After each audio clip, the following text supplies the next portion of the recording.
Guys, well, the time has now come. We're going to start working on the power side of things here on the 350Z.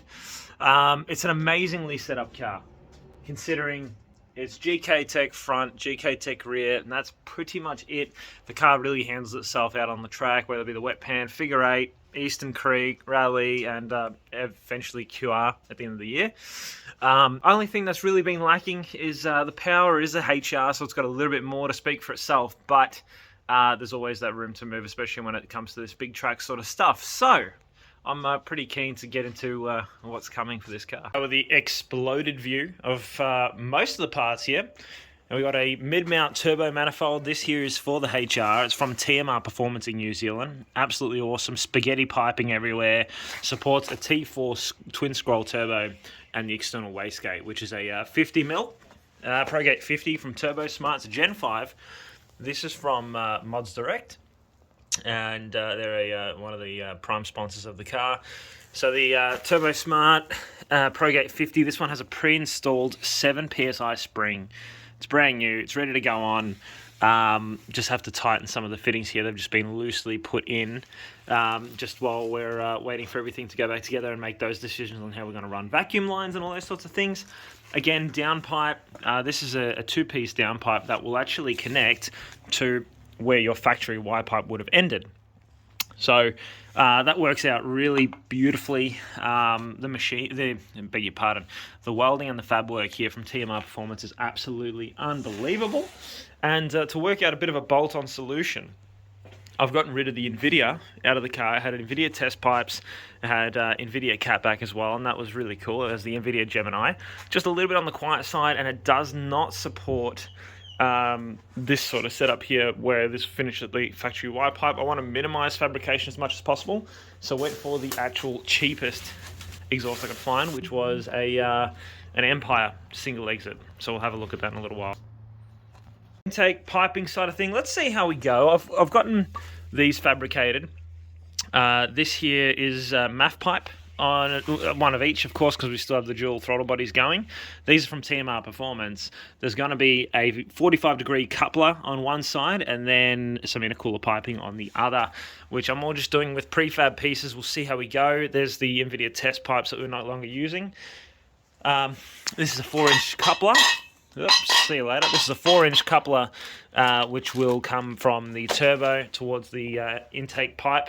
That'll come off that and the filter. Just got V-band mess absolutely everywhere. So here's the big box of goodies. Look, starting from things as small as a filter. Got a couple of catch cans, which will go in there, which I'm really excited to actually explore how the heck that's going to work. There's a Walbro, otherwise known as like TI Automotive now. That's a 255 litre per hour fuel pump.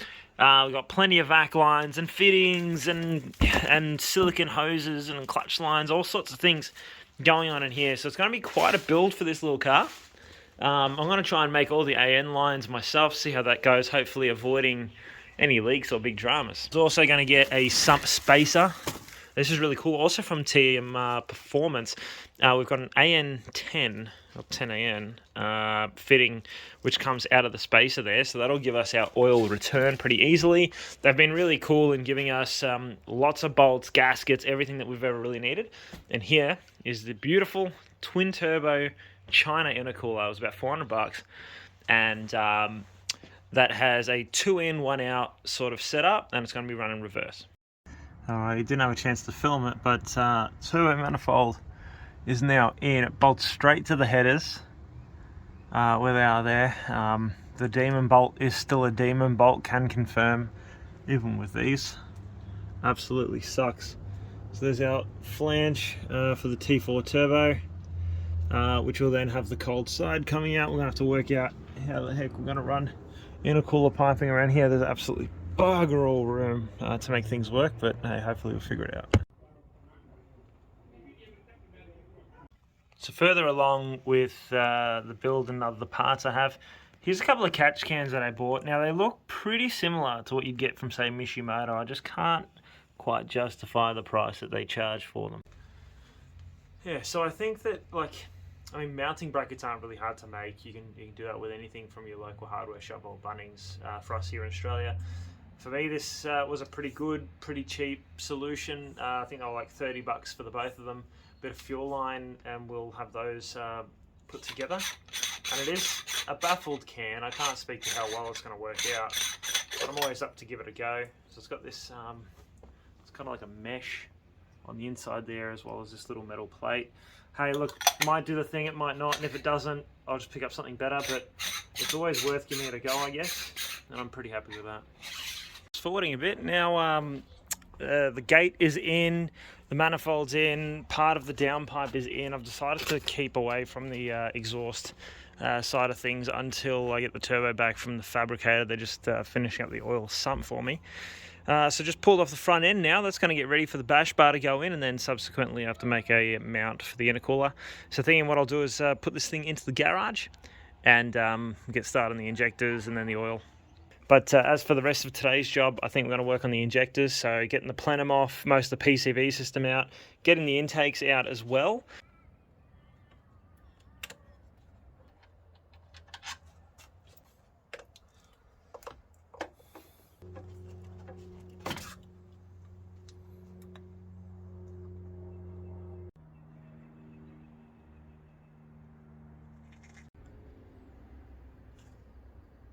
Been at it for a little bit longer now, so all the coolant lines are coming off each of the throttle bodies. My plan was to leave that all connected, but this one actually decided to strip one of the bolts, so I thought, you know, we'll just leave that leave that how it is, and just get the whole lot off at the same time. Coolant lines are actually probably an easy way to tackle it, and besides, I've got to route some cooling for the turbocharger anyway, so it doesn't really matter if we have to rebleed, which, yeah, undoubtedly we're going to have to. So yeah, I think that's probably a pretty good way to tackle it if you were to do it. And flat out now, the plenum is now off. I've got a rag covering the holes so nothing can get into the engine there.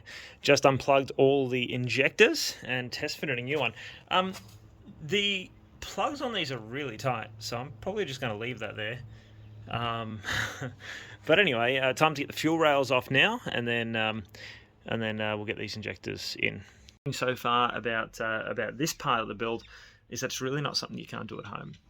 I really expected that, you know, being a turbo build, being you know, fueling to be played with, oil and coolant and all that sort of stuff, I really thought you'd need, you know, sort of a workshop facility, or at least the very minimum a lift. At least up to this point, everything's gone reasonably well. Taken a bit longer because I've never done any of this before. This is really just look at where bolts are and see if that's the right way to go, and sort of just try to use a little bit of previous experience to get me along the way. And so far that's working, just taking the better part of a day to get to this part. So, and look, all we've done today is get the rest of the exhaust off, put the turbo manifold on, work out the wastegate, and now doing all the injector stuff. So I actually get to finish filming the day, just fighting daylight and then having to get home. But yeah, look, injectors, the turbo manifold, setting up the wastegate, all that sort of stuff. It turned out to be a pretty productive one.